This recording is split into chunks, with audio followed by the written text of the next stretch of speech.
The classic trio is back. Zombies? Check. Cheesy dialogues? Check. I was so scared. Light gun rail action? Check. This is Toyo and this is the House of the Dead remake, and I've been playing it for more than a week, and I wanted to talk about why this game could be a start for companies to be bringing back these light gun rail shooter games. Of course, this would be have to base upon sales numbers as well.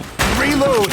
As a kid who grew up in the 90s, I used to go to the arcades a lot where I grinded so hard I could eventually beat Time Crisis 2 to 4 in one single credit. But when it comes to the other light gun shooters, the House of the Dead series was one of those that always caught me off guard, as I'm not always given the ability to dodge attacks. Instead, I have to memorize where everything is, the critical hit zombies and the health boxes, where all of them are. Pretty much like finding Wally in the various books you've read over and over again. Seeming through 20 odd years later, we're now more technologically advanced and people tend to spend lesser time at arcades as mobile games are more accessible. Game companies are now less willing to pump out gun rail shooters due to the costs and the mysterious virus that originated in early 2020.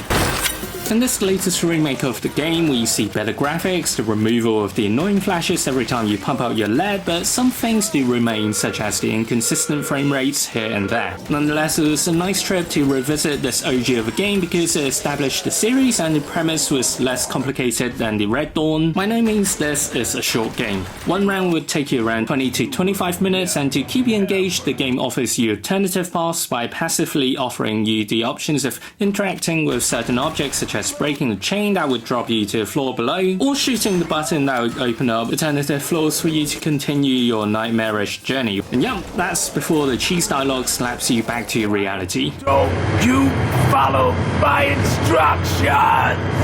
The team behind this remake had been faithful in remixing the original scores, and it plays pretty well on the whole as the graphics have been improved, but not jaw-dropping of course. You're not gonna get your Forbidden West graphics here, yet you are able to pop open zombies wherever you decide to shoot them. Yummy!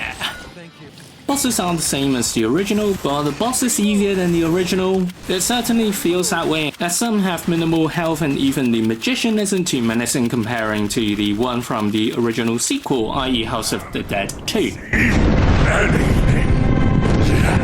As this game is a remake, additions were introduced, such as the unlocks of additional guns, which comes after you've saved all the scientists, and hot damn, it amps up the fun level from 60 to 100. There's several guns you could unlock, ranging from assault rifle to the grenade launcher, but my favorite is this bad boy. You're literally shooting these mini harpoons to decorate the entire place with zombie wallpapers, and yes, I do feel like Blade.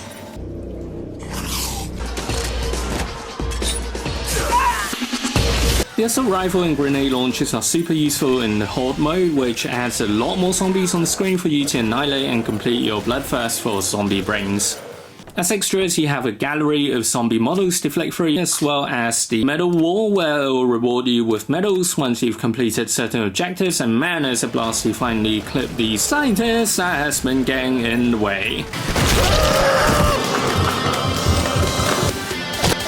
Aside from the uncertain frame rate, another downside is that the control scheme is purely based on gyro, or gyro plus the D-pad to control your shooting cursor, which I'm not a big fan of, as one of my Joy-Con is a drifty one and it's steered off harder than Vin Diesel's car in Fast 10. Also, who would have thought that is a good idea to go crazy on the fonts? Seriously, if you're playing it on the go, good luck reading those text options. Overall, as someone who grew up with the original version of this game, I've had a blast with the game, and there's more than enough credits for the average player to complete this game. For those of you who are not familiar with this game or series, I recommend you guys to check it out. Just give it a go. If you don't want to pay it at full price, get it when it's on sale. It's a fun game and it's a lot of fun to be had. Hope you've enjoyed this video, and as always, please remember to like the like button and sub to my channel for more stuff like this, and I'll see you guys next time. Check out my other videos, stay safe, and bye now. Let's see how good you really are. Farewell, Sir